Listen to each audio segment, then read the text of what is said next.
there is the Titanite Demon. Nice and simply done.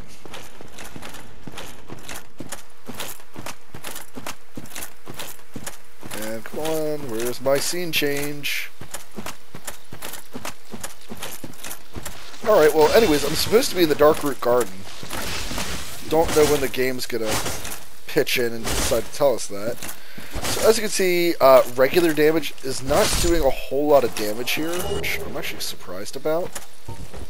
Why has it not changed my location? Doesn't even tell me what location I'm at in there. And there we go, Darkroot Garden. I'm sorry, the Darkroot Garden is I'm currently located. So what I'm going to want to do is come down here. And if you listen carefully, you can hear those footsteps.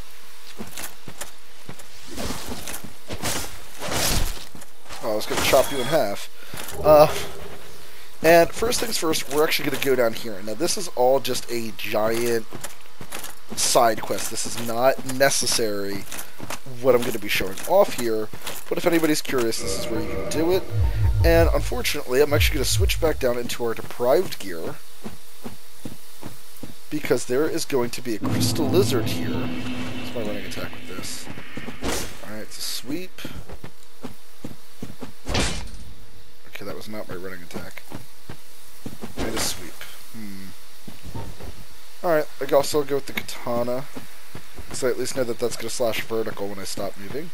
But there's their crystal lizard, so we're going to get down here quickly, stop running. And that's just to make sure that my vertical swipes go off. Nice easy kill. And re-equip ourselves instantly. Not that it's really necessary, but just a nice little thing to have. Now, if you want to continue on safely, you're just going to want to follow the path as you see here. However, if we come up and over yonder, you see that there's a body here. And crap, I'm playing on online mode. I need to go fix that. I'll be right back. And I'm back. Sorry about that, folks. Saw that message on the body and was like, what? What? There's not supposed to be a message on the body. Alright, so anyways, what we got there is we got the longbow, which is a very nice bow to get this early in the game. I would highly encourage anybody to come down here and get it, especially if you plan to be using your bow and arrows. That is where you'll get like kind of like what's going to be a bow to tide you over for quite some time. Everything else is good for now. So now there's two directions we can go. We go this way, which I didn't mean to jump off, but whatever. Works just as well. And we're going to heal ourselves because, again, the gift of foresight, all-powerful. Now, there is a path kind of hidden back here. Not really well hidden, but I guess hidden nonetheless. And we're going to come back here, except that there's somebody guarding this path. And it's one of our Black Knight friends, and he's actually using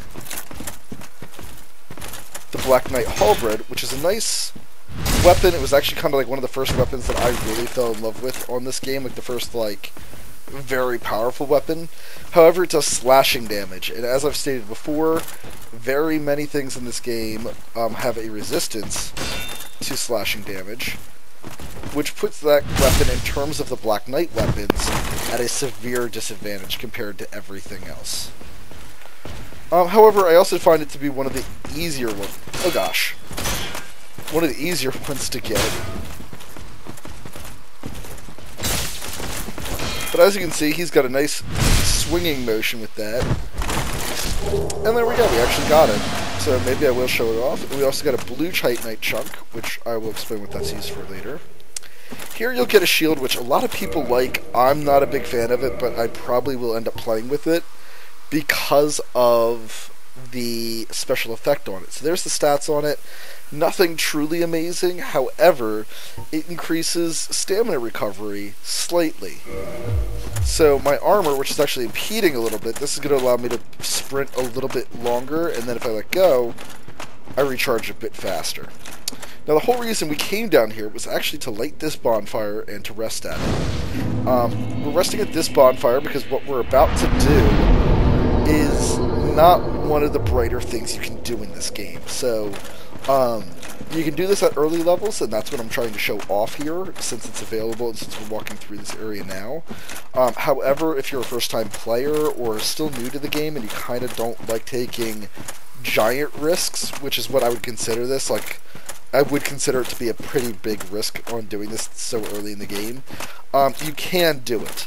Because also notice that I'm sitting on 10,000 souls and 4 humanity, so I'm personally comfortable with my gaming strategy thus far, but I do want to kind of ensure it, and there's much easier ways to do this later in the game. If you get like a few more pieces of equipment, this next area could go over a lot more smooth for you as compared to doing it now.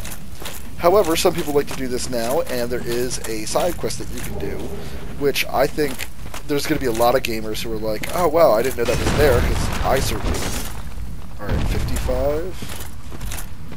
So these are crystal golems, and that's really their big attack right there. Other than that, they're slow, they're sloppy. I don't think you can cut them. Oh wow, I can't block that? I have to be able to block that. Oh, okay, never mind. I'm using a different shield. Crud. Always make sure that you're paying attention to your shields, ladies and gentlemen, because this is a shield you cannot depend on to block as much. Now, so far, we've noticed that when an enemy dies in that manner, they kind of, like, disintegrate into raindrops. I don't know what else to call that. That animation. Normally, they do not regenerate, ever. That is actually not the truth with these guys. These guys are one of the few enemies that will regenerate, or respawn, pardon me, not regenerate, respawn after we visit a bonfire. So now what I'm looking out for is in the far background, there is an enemy. Yep, I just targeted it there. There's an enemy that I am trying to attack, and as you can see, it's actually considered a neutral enemy, because its attacks can crossfire and hit your enemies in this game. Station yourself in the right areas. For some reason, I can't get it to come back here. Now, these crystal golems are actually very resilient to magic damage. So really, magic damage is the only big thing you don't want to be... Oh, wow, that was a little close on my part. Magic damage is really the only thing you don't want to try using on these guys. Other than that, they are going to be a pretty simple enemy to fight. Another thing before I get into this next fight, I would like to note that I am using a +5 Uchi Katana. It's only doing 135 damage, but it is a big enough difference. You're going to want to have some type of high damage weapon for this fight. If you do not, you might want to wait much later, because otherwise this fight's going to take you much longer than necessary, and it would be an unnecessary waste of time.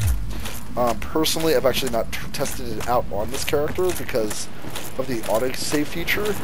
I won't be able to test it out. But back here, we have an enemy, and there you can see a portion of him, that's going to spit magic bullets at you as you approach it.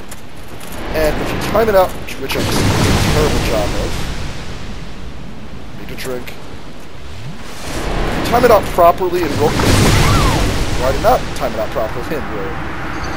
If you time it out properly and roll, you can actually roll through most of those. But again, there's better equipment that you can be getting to be doing this area. One being right there, the Rusted Iron Ring, will help you out fantastically for this area. And I'm actually going to try a slightly different... Whoops, wrong direction. That's an elevator that leads to a very late in the game shortcut. If not, interesting place to grind for souls. I wouldn't encourage it. And I probably won't show it off until much later in the game. So, yeah.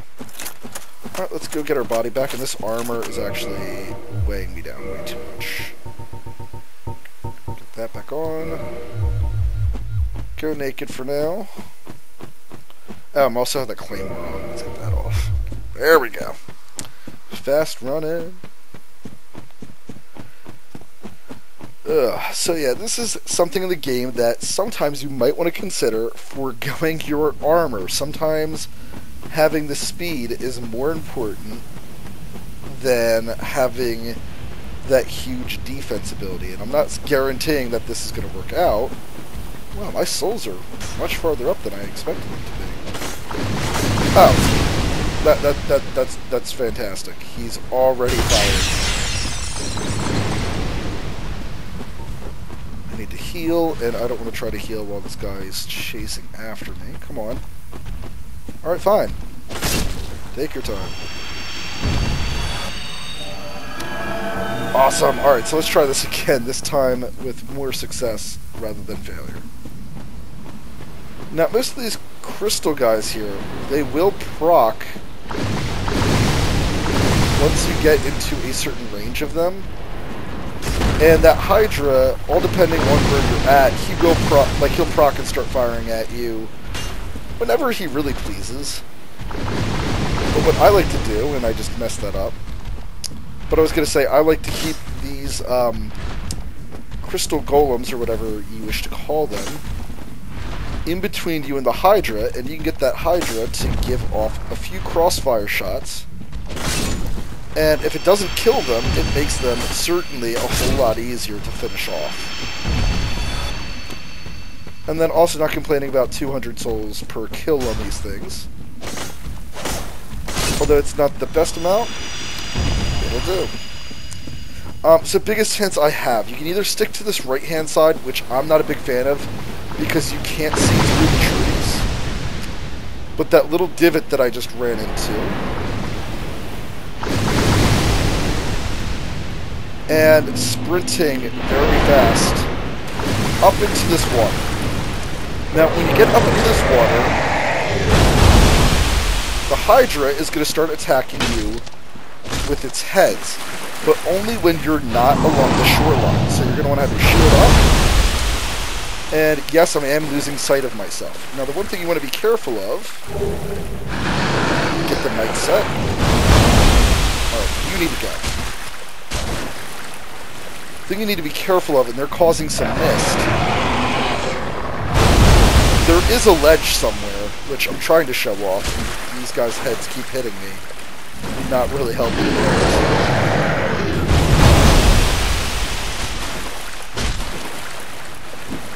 Oh, I'm actually having a much more difficult time than I thought I would with this thing. Alright, there's one head going. Now, this fight, again, I would actually not encourage anybody to do this fight so early. I'm doing it just to be sure that it can be done, and you'll sometimes wonder where certain people got something that you get from killing this Hydra. Or wonder how they got it so early if you're watching somebody else play this game and they don't do this until much later. But this Uchi Katana is, at the moment, appearing to be a fantastic weapon for this fight. I'm not sure if it's the slashing, I don't know if it's the thrust that I'm able to get off, or if it's even the bleeding. The bleeding might be taking effect on a Hydra. I've actually never paid that much attention. But there, these did fire at me because I got too close to the shoreline. And thankfully enough, for whatever reason, the game programmed it so he will only fire at the shoreline and never sooner. So there's the ledge I was talking about. You can see it if I turn my camera up, so there it is a few steps in front of me.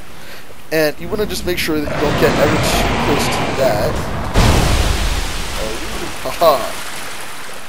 Nope, not yet. Almost, but not quite.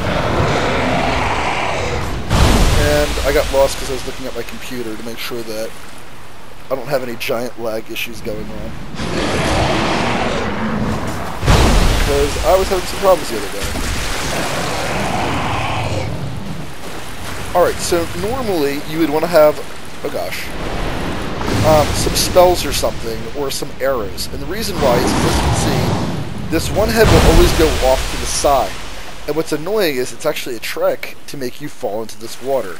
No matter how much you circumvent this Hydra, that one head is always going to go off to the side And when you chase after it, if you chase after it, you're always going to fall into the water. I have not been able to find any melee weapon to allow me to strike him. And the other problem is that this head will sometimes go into the wall. So, doing this fight this early in the game, jeez, that actually almost hit me, can be an annoying thing, once you understand how the Hydra works. So here, I'm repositioning myself. There we go, got another head off.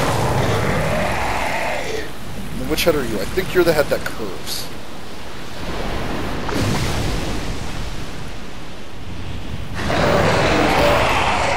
So that head's always going to curve. So what you can do is you can use your camera angle so that you're casting spells up there to hit it. Or if you get that long bow, which I feel was like the game's giant hint to you that, hey, you could just use arrows. But I find it a lot easier to cut off a few of those heads first.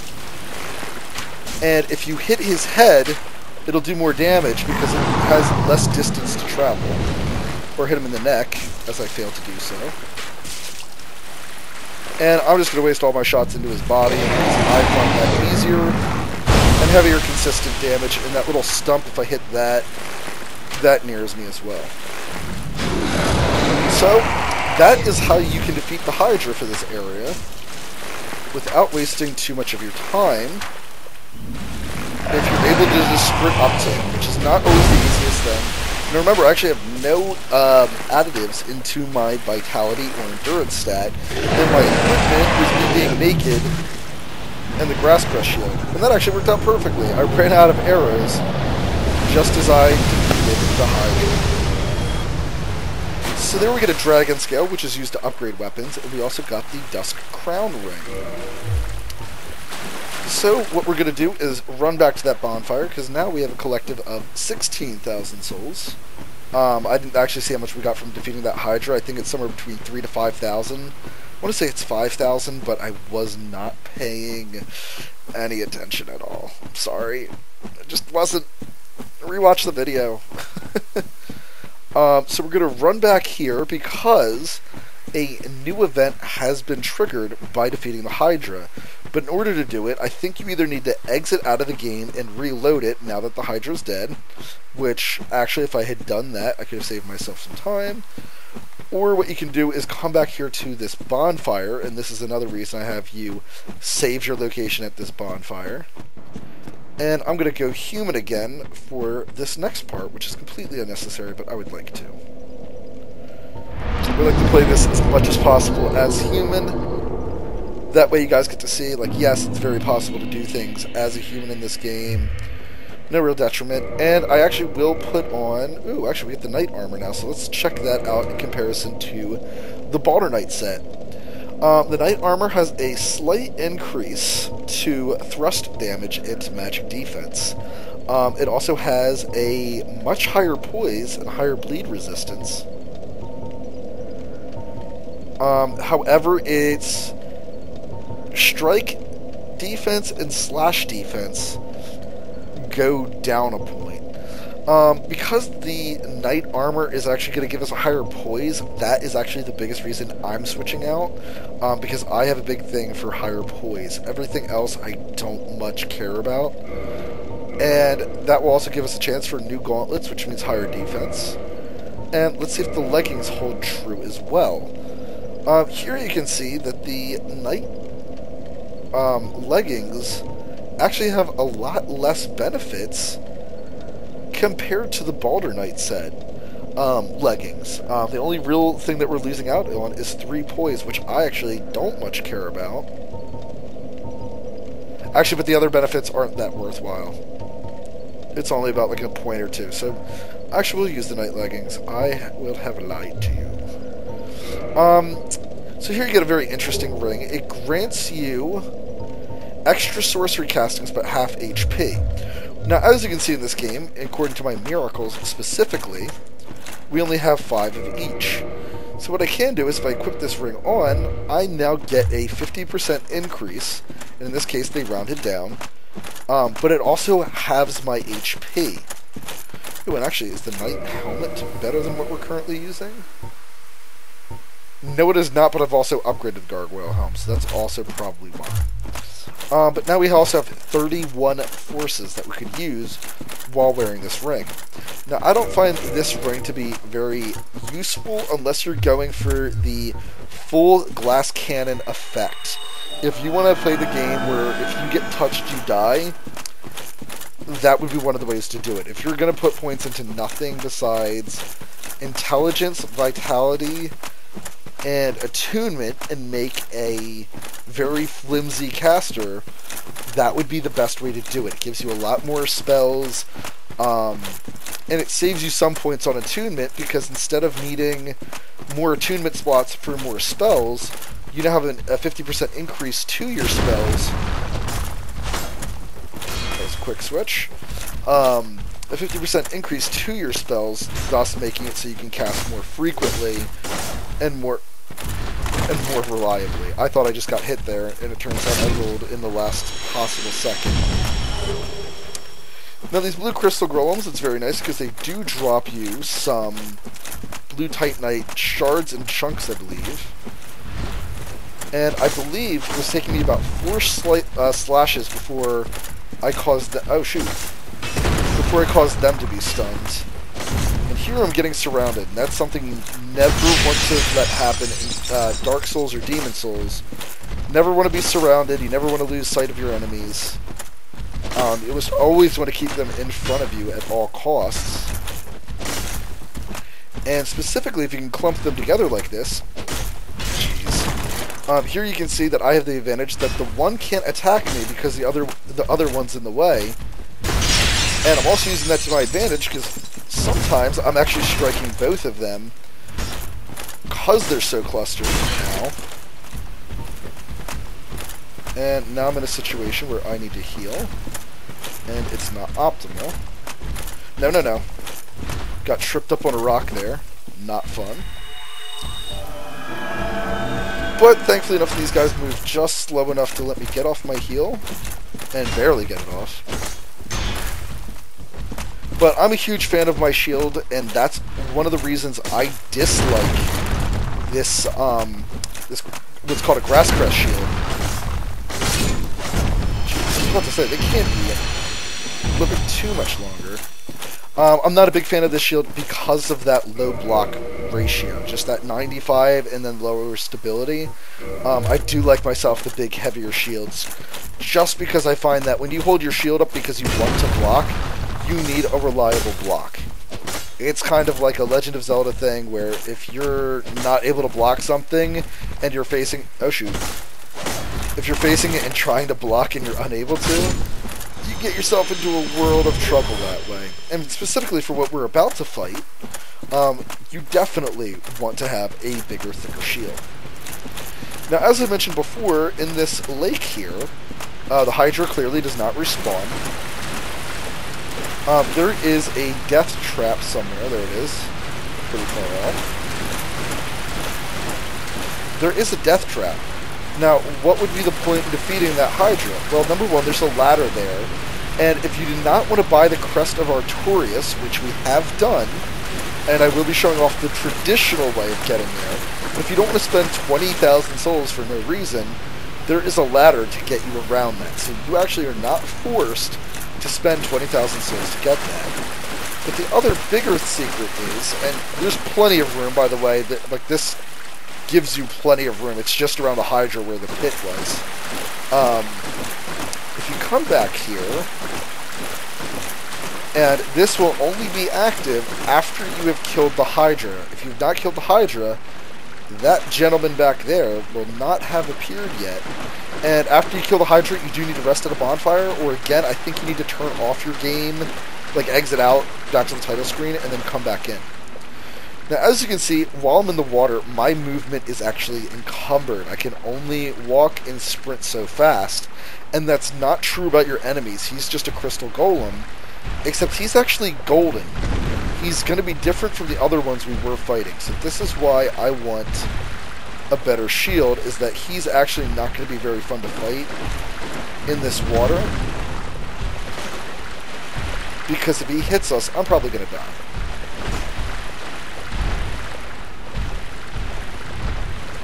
So what I'm doing here is I'm trying to bait his attacks so that he swing. Oh shoot. Okay, okay. Armor saved me. Oh crap, wrong time to drink, wrong time to drink. Now see, remember, we couldn't block those uppercuts from the other crystal golems with the grass crest shield. But what you can do, if you do want your movement speed, lure him to the edges here. And you can walk on the shoreline here and give yourself just the advantage that you need over top of him. And there is his, I don't know what to call that besides like a crystal splash. I might get hurt here. Nice, and he went for a dumb attack, which gave me enough time to get away from him.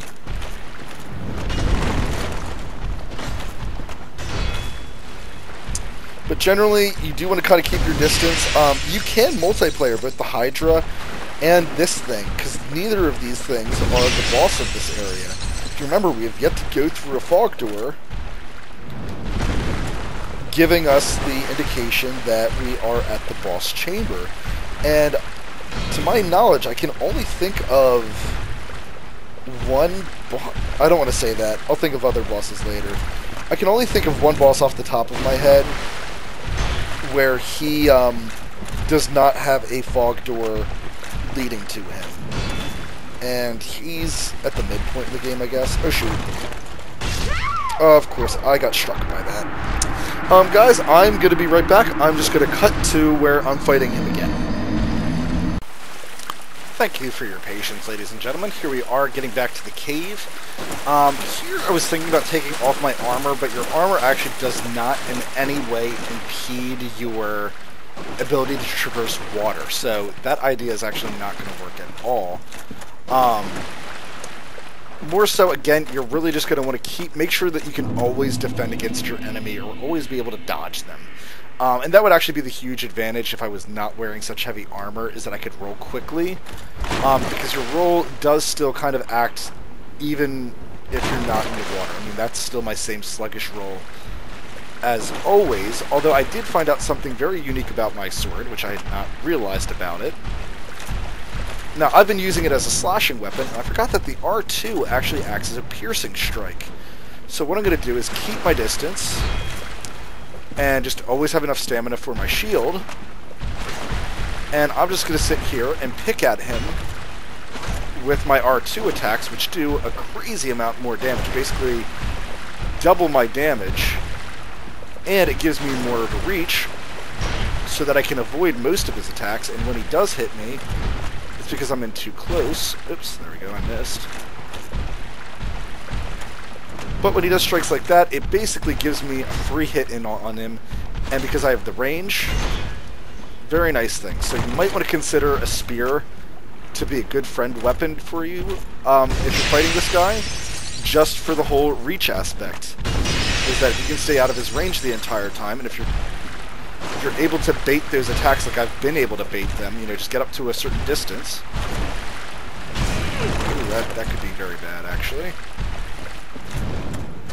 Now, the other reason I save my Estus flasks, and if anybody's been curious about that, is that your Estus flask is actually one of your fastest heals. So that's the other reason that I prefer not to use those unless I have to, is that that's like my panic heal in the game. And that's also why I would highly encourage you getting the miracle heal. But this is weird. We've never killed an enemy before, and something came out of it.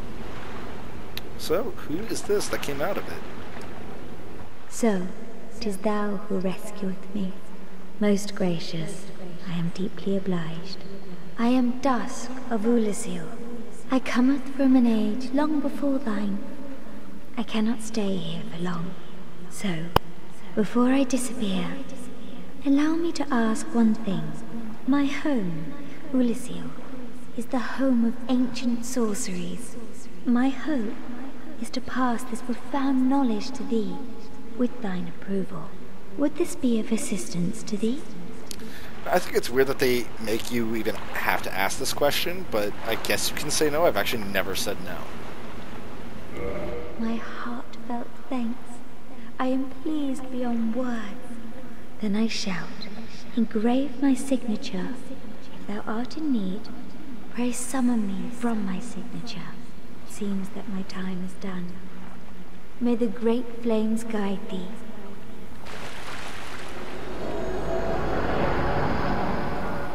And that, ladies and gentlemen, is a vendor which I didn't know about for my first, 6 or 7 playthroughs, because nobody ever told me to come back to this cave, ever. I found the cave once I killed the Hydra, but I didn't, with nothing in it, I was like, oh, well, that's pointless. Now, this cave is actually worth remembering for one other detail.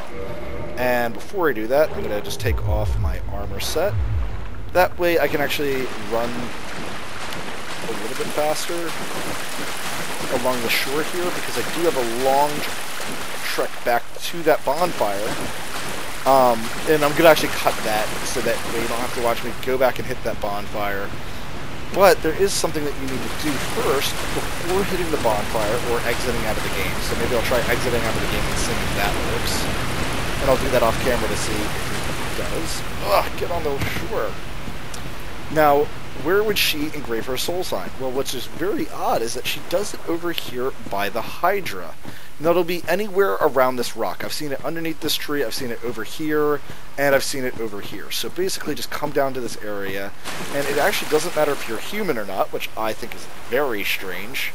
And yes, I did this as a holo. I didn't feel like running back to that bonfire just to become human again. But here we get Dusk of Lucille again. I am Dusk of Ulyssil. It is an honor to see thee again. I shall follow thy wishes. So here we can learn the gesture, the proper bow. So you'll see a lot of people using this. It's something I actually have not discussed, and I'll discuss it after I'm done shopping here with it. For a very long time, I was trapped within the crystal golem. From my home I was taken and banished to a plane of distortion. It was there that thou came to my rescue, long after I had relinquished all hope. So gleeful was I. My faith reneweth.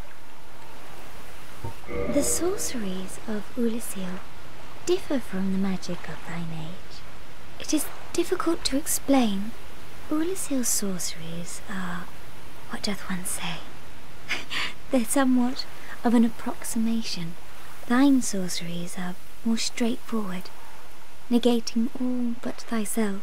Dost thou not find some fascination in these discrepancies? Now, if anybody does not understand that, if you've played the predecessor to this game, which is called Demon Souls, the sorceries in that, your magics, are very straightforward attacks. And what she's saying is that hers are more of an approximation. What does she mean by that? Well, if you go to purchase, you have things like to hide your body. It makes your body about 50% transparent.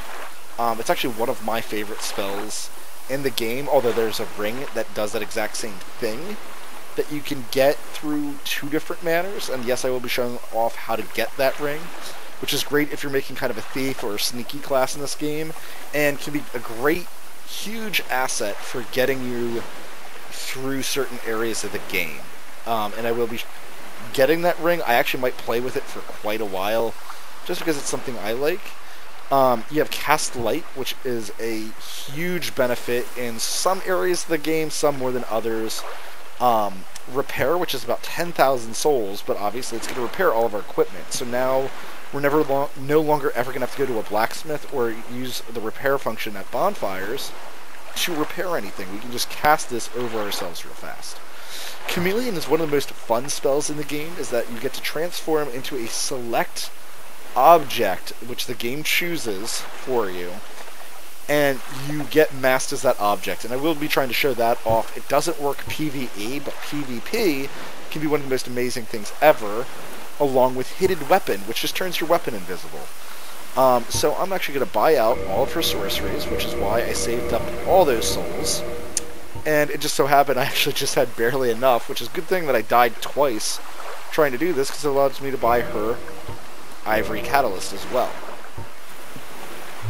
So now that I bought everything from her, I'm going to see if she has anything different to say. My home of Ulyssil was reduced to ashes long ago in my time. I have been alone ever since, but to be summoned thus, and to be of service to thee, it is most rewarding. Oh, forgive me. Such a long pastime is none of thine concern. My home of Ulasil And was... then she goes on repeat. So, lovely, thank you. If thou art in need, pray summon me again. I only wish to be of some genuine assistance. May the flames guide thee. Now, you could kill her, and unfortunately if you kill her, which I don't know why anybody would, she's a sweetheart, and we've learned everything that we can from her. Took us about 19,000 souls, but we've learned everything that we can. But you can do that. You can slay her, and she'll only give you like 1,000 souls and some humanity. It's honestly not worth it. Leave her alone. It also acquires you sin, which we've discussed might be a bad thing, and I will explain why later. Real quick, guys, I'm going to exit out of the game and go back into the game and go back into that cave to see if what's supposed to be there is there. If it's not, I'm going to run all the way to that bonfire again and then run all the way back here. So excuse me for a moment. And welcome back, ladies and gentlemen. Sorry about my frequent cutting of these episodes. I might make the Titanite Demon an episode by itself. I'm debating, because I really didn't start it off for an episode like that. And same thing with the Hydra and the Golem. I might couple them together as an episode. Really not sure. But anyways, after he talked to Dusk of Ulasil, only then will this body appear back here. Now, I was lucky enough that all I had to do was exit out and re-come back on. But you can see this poor body on its knees dead. And it is actually Dusk's set.